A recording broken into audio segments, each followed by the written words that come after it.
আসসালামু আলাইকুম। এটা হচ্ছে ওপো মিনি অ্যাকোরিয়াম রিয়েলমির ফোন টেস্ট করার জন্য। এটা একটা ছোটো অ্যাডাপ্টার আছে 5 ভোল্টের। তারপরে হচ্ছে আপনার এটা পাম্প দেওয়া আছে, এখানে একটা ফোন রাখা যাবে। এটা যদিও দামি ফোন, এটা হচ্ছে আপনার এইভাবে এটার ভিতরে স্ট্যান্ড করা আছে, এভাবে রাখা যাবে। এখানে বুটবুটি উঠবে, পানি উঠবে। তারপরে এখানে আইপি লাইট সিস্টেম করা আছে। এটা খুবই সুন্দর। হ্যাঁ, এটা হচ্ছে লাইট এখানে ফোকাস করবে। যখন কোনো প্রোডাক্ট নিচে থেকে উপর দিকে যায় তখন এটা এইভাবে লাইটিং হয়ে যাবে। হ্যাঁ, এখানে এলইডি লাইট লাগানো আছে, এই স্ক্যাপের ভিতরে এলইডি লাইট লাগানো আছে। তারপরে এটা একটা ডাকনা সিস্টেম কভারিং করা আছে এখানে। ডাকনা সিস্টেম কভারিং করা আছে। আর এটা যদি আমি এভাবে দেখাই, জিনিসটা হচ্ছে এরকম, ঠিক আছে? এটা রিয়েলমির এরকম পিছনের সেট আপটা হচ্ছে এরকম।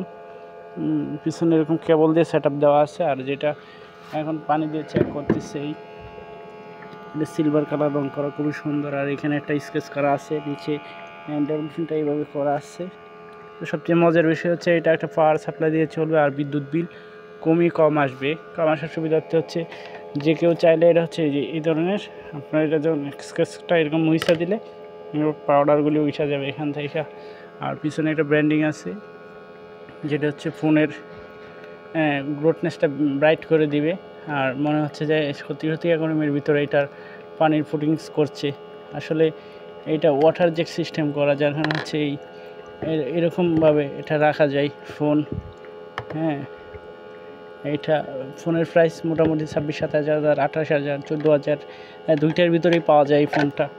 তো আপনারা যদি চান আমার কাছ থেকে কিংবা প্রতিষ্ঠানের কাছ থেকে এটা তৈরি করে নিতে পারবেন। এটা ব্যাক সাইডটা আমি দেখাই, ব্যাক সাইডটা খুবই স্মুথ।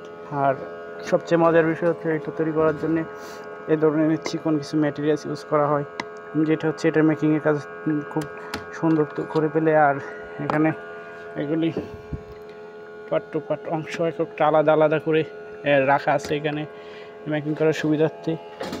তারপরে হচ্ছে আরেকটা বিষয়, এটা তৈরি করার জন্য এখানে একটা ফর্মা সিস্টেম করা আছে। একটা ফর্মা বানানো আছে খুব সুন্দর করে, যে সাজের উপরে এটার কাজ করা হয় আর কি। প্রত্যেকটা এই যে খুব সুন্দরভাবে একটা ফর্মা তৈরি করা আছে এখানে কাজ করার জন্যে। তারপর হচ্ছে আপনার এই যে প্রত্যেকটা পার্ট আলাদা আলাদা অংশে তৈরি করা আছে এখানে রাখার জন্যে। আর এতে কলম ইউজ করা হয়, ইউভি গাম ইউজ করা হয়। তারপরে হচ্ছে আপনার সুপার গ্লো ইউজ করা হয়।